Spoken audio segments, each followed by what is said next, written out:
usapan naman po natin ngayon, abay, Oplan Horus. Ano ba yung Oplan Horus na yan? Well, una-una, for the benefit of Facebook and the fact-checkers, this did not originate from Harry Roque. It originated from a newspaper report exclusively carried by the Manila Times as its headline today. Can we flash the headline? Leaked paper lays out Paul attack plan. Ano pong sinasabi ng Manila Times? Abay, may plano pala ang administrasyon na talagang gamitin ang pondo ng gobyerno para mananaig ang mga kandidato ng alyansa sa darating na panahon. So according to Manila Times, which is one of the oldest newspapers not just in the Philippines but in the whole of Asia, government has an Oplan Horus whereby they will use government resources to make sure that their candidates for senators win in this midterm election. Bakit po nila gustong manalo mga kandidato nila sa parating na mid-year election? Dahil gusto nilang tanggalin na naman ang isang tinik sa kanilang Marcos Forever na plano. Nais nilang tanggalin sa pwesto ang Vice President Sara Duterte sa parating na impeachment trial sa Senado. At kabahagi ng sinabi ng Manila Times ay hindi rin kaiba doon sa ginawa ni Noynoy Aquino para mapatanggal ang dating Chief Justice Corona na gagamitin na naman ang pondo ng bayan para po mabili ang mga boto ng mga senador.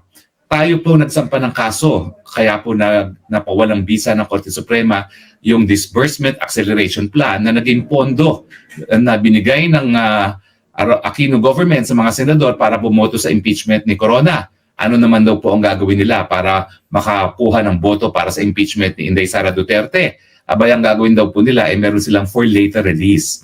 Ano ba po yung for later release? Yan po ay mga budget para sa proyekto na kinakailangan aproban mismo ng presidente ang disbursement. So kapag ang isang senador ay hindi bumoto para sa impeachment, yung pinapangakong mga proyekto na bilyon-bilyon, hindi po mai-release ang pondo. At alam naman po natin ngayon, ang patakaran ngayon sa mga infrastructure project, halos 50% na po ang napupunta sa bulsa ng mga kongresista at senatong. So kung magbibigay sila, gaya ng gustong ibigay dati sa mga senador, no, na 4 na bilyon ata yun, no, doon sa Disbursement Acceleration Plan, abay malinis po yan, 2 billion pupunta sa mga bulsa ng mga senatong na boboto para sa impeachment. No. Yan po ang nakabahagi dito sa Oplan na ito sang-ayon sa Manila Times. Bukod pa sa paggamit ng FLR or for later release sa budget process para bilhin ang boto ng mga senatong, syempre nandyan yung paggamit ng government resources para nga manalo mga kandidato na administrasyon. Hindi lang po sa Senado, kundi na rin sa Kamara. Kaya nga po, bilyong pisong ayuda ngayon ang linabas. Halos lahat po ng ayuda na nasa 2025 budget ay nailabas na po in time for election. Yan po yung AKAP, yan po yung TUPAD, yan po yung medical assistance program, no? Lahat po yan ay binuhos na sa mga kandidato ng administrasyon para masigurado ang kanilang panalo sa darating na eleksyon, no? Both sa Congress at sa Senado. Pero bagamat ginagamit po nila ang pera ng taong bayan, ano pa kung lumalabas sa mga surveys? Ang lumalabas po sa survey ay patuloy po ang pang-arangkada ng mga kandidato ng PDP laban sa darating na eleksyon. So parang wa-epek ang ginawa nilang pamumudmod ng pera at nangangalampag pa rin ang hanay ng PDP sa darating na eleksyon. Well, nag-move po ako kasi masyadong araw na, no? Sa ating hindi maganda naman tignan sa camera. Ngayon po parang mas maganda na yan. Yan, ganyan ang ating gagawin.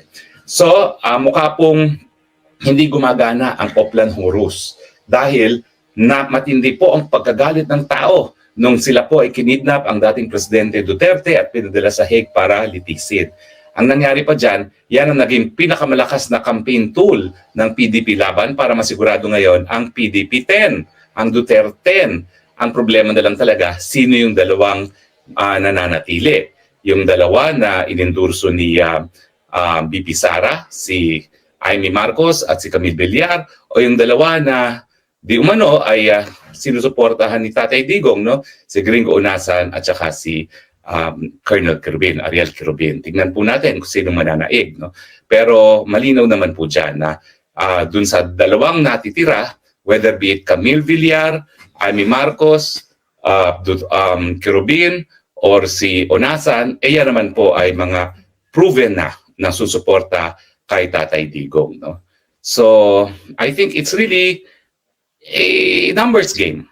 Kinakailangan merong 8 na sasalungat sa impeachment ni Inday Sara Duterte dahil yan pong nakasaad sa ating saligang batas. Kinakailangan 2/3 votes, no? 24 po yan. So kinakailangan 8 ang hihindi sa impeachment para mapigilan po ang proseso ng pagtanggal kay BP Sara. Pero malinaw po doon sa Oplan Horus ayon sa Manila Times, no? Abay patuloy pa rin ang demolition job laban doon sa mga nangangalampag na PDP laban candidates for senator, si Senator Bongo at si Senator Bato. At nabanggit po dun sa report na hindi lang dapat si Tatay Digong ang ipadala sa ICC, pati daw po itong si Senator Bongo at saka si Senator De La Rosa. Walang mabibigyang konfirmasyon ko lang po, talagang binigyan ng letter invitation para humarap sa isang video conferencing with the prosecutors itong si General Bato. Hindi ko po alam kung nakatanggap ng ganyang imbitasyon si Senator Bongo. So ang most likely na susunod na kikidnapin nila at padadala sa dahig ay itong si Senator Bato. Kaya naman po naintindihan ko ang BP Sara kung bakit gusto niyang iboto na rin ang mangga na si Amy Marcos at si Camille. Kasi nga po, kung magtagumpay sila na mapadala sa dahig itong si General Bato, di bawas na naman ng isa boto na tatanggi dito sa plano ng impeachment, no? At saka, siyempre, numbers game, kinakailangan mo ng at least 8. Kung 3 yung sigurado natin dati, Bongo, Bato at Robin Padilla, mawawala pa yung 1 o 2. Isa na lang ang siguradong boto natin. Sino pa yung 7 na maaasahan ni BP Sara?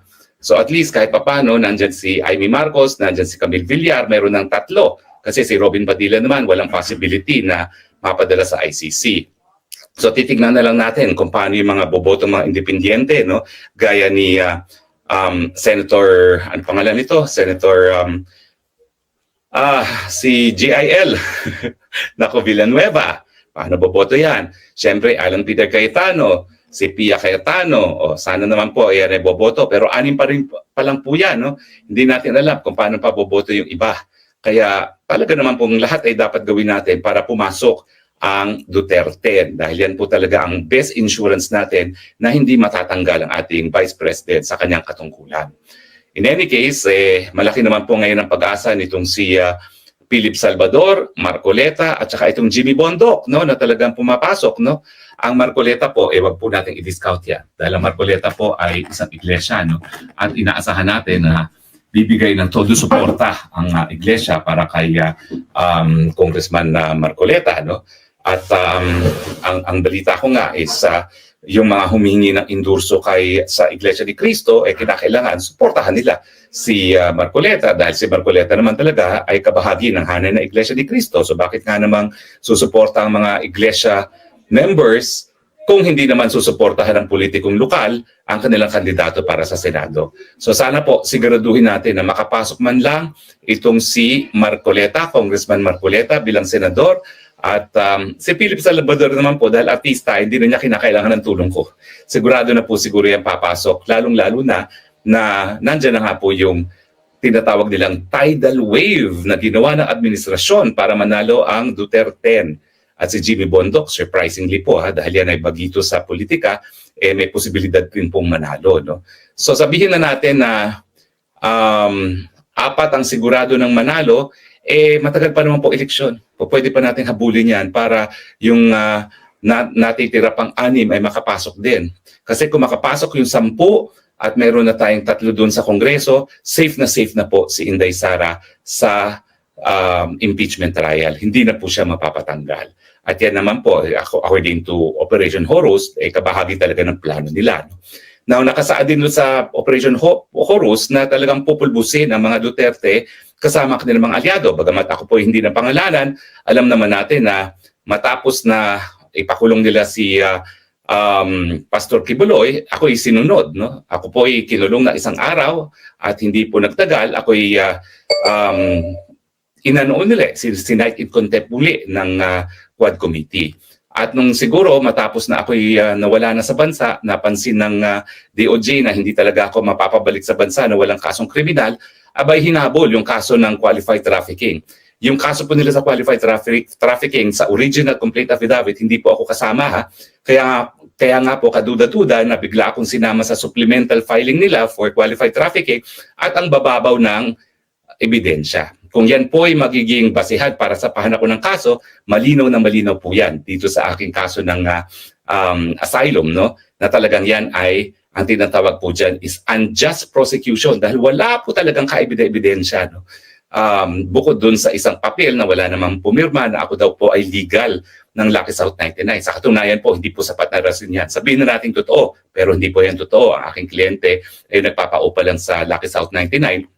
Pero sabihin natin totoo yan, hindi po krimen maging abogado. In fact, ang mga abogado sinisigurado na ayon sa batas ang operasyon ng kanilang mga kliyente at kapag merong ang krimen na alam nila na nagaganap, doon lang sila magkakaroon ng pananagutan na hindi naman po nila napatunayan sa kaso ko dahil wala naman silang kahit anong pruweba na may nalalaman akong illegal na nangyayari sa operasyon ng isang kumpanya na hindi ko po kliyente hanggang ngayon po. Talagang pinaninindigan, never ko pong naging kliyente ang Lucky South 99.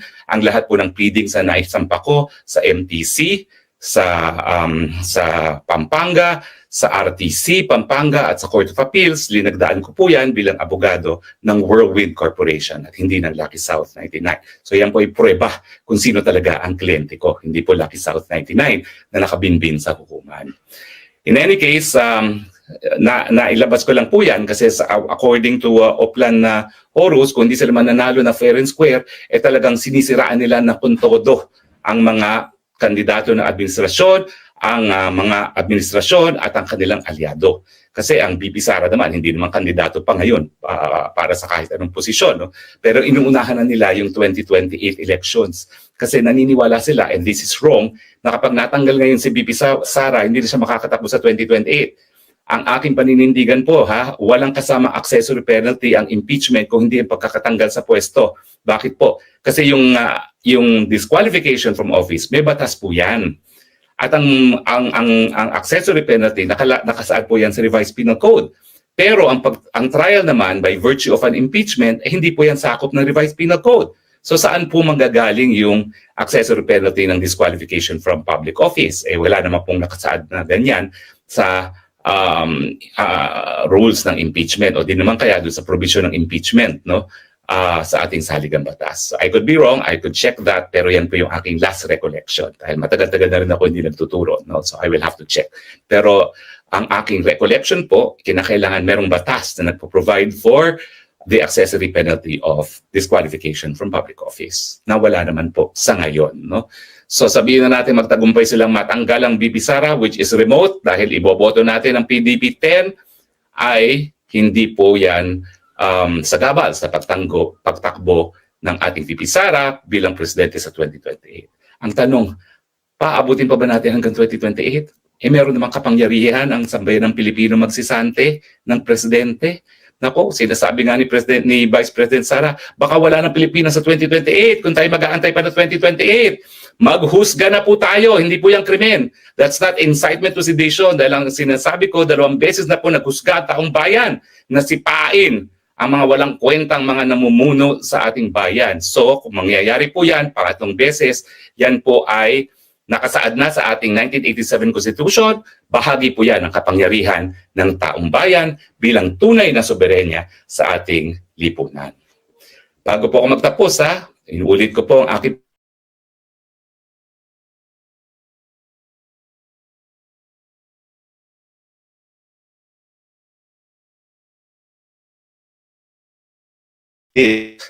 bakit taga-by party list? Dahil kinakailangan po nating palawakin ang hanay ng oposisyon sa Kongreso. Hindi naman po pwede na lulustayin nila ang pondo ng taong bayan sa mga ayuda at mga proyekto na pinagkakakitaan ng mga kongresista at mga senatong, ng mga congressman.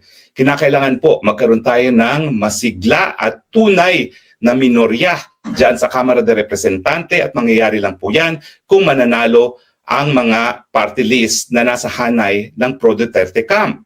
At ang gabay party list po, dahil iniinduso ko po, nangunguna po talaga yan na magiging tapat sa agenda ng tunay na demokrasya sa ilalim ni Vice President Sara Duterte. wag na po kayong bumoto sa mga kongresistang pumirma ng impeachment complaint. At kung may party list po na pumirma ng impeachment complaint, burahin nyo na po yan.